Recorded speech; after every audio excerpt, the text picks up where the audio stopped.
Chers frères et sœurs dans le Seigneur, Shalom. En ce dimanche, nous célébrons, nous fêtons la solennité de la Pentecôte. Elle marque le début de l'Église. Et c'est l'Esprit Saint qui guidera désormais l'Église et tout chrétien. Au jour de la Pentecôte, c'est-à-dire le 50e jour après la Pâque, le Juif commémorait l'alliance du Sinaï entre Dieu et son peuple Israël. Les apôtres réunis avec quelques femmes, dont Marie, la mère de Jésus, attendaient assidus dans la prière la venue de l'Esprit Saint promis par Jésus. Cette Pentecôte qui suit la résurrection va être un jour nouveau et décisif. C'est le commencement de l'Église, de la communauté de ceux et de celles qui croient en Jésus et sont animés par l'Esprit pour être les témoins et les acteurs d'un monde nouveau, de l'Alliance nouvelle.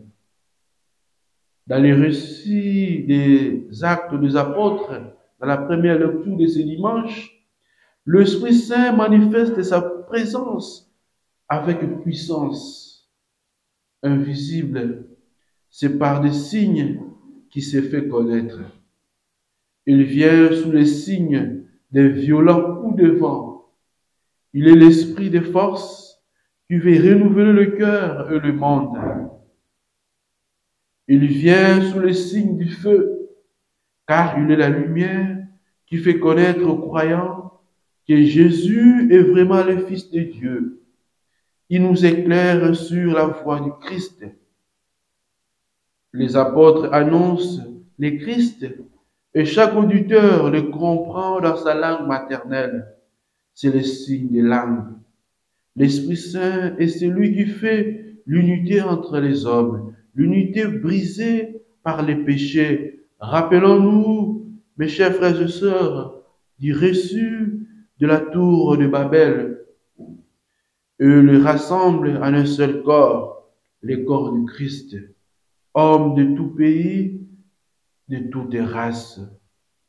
Notre langage humain est impuissant à exprimer ce qui est Dieu, qui est le Saint-Esprit. Si dans les actes des apôtres, les signes de l'Esprit sont le vent, le feu et les langues, dans l'évangile de Saint Jean que nous venons d'écouter, les signes et les souffles.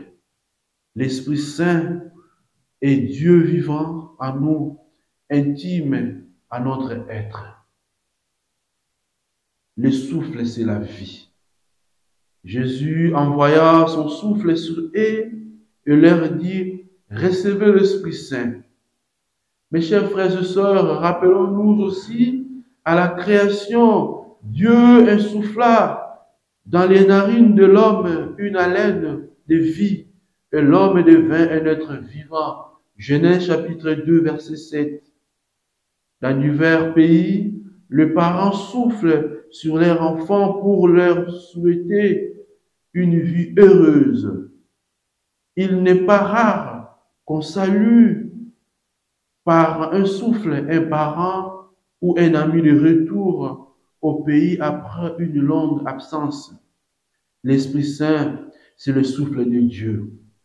C'est Dieu vivant en nous. Il nous donne la vie divine. Et si cette vie s'éteint par une suite du péché, il nous redonne vie.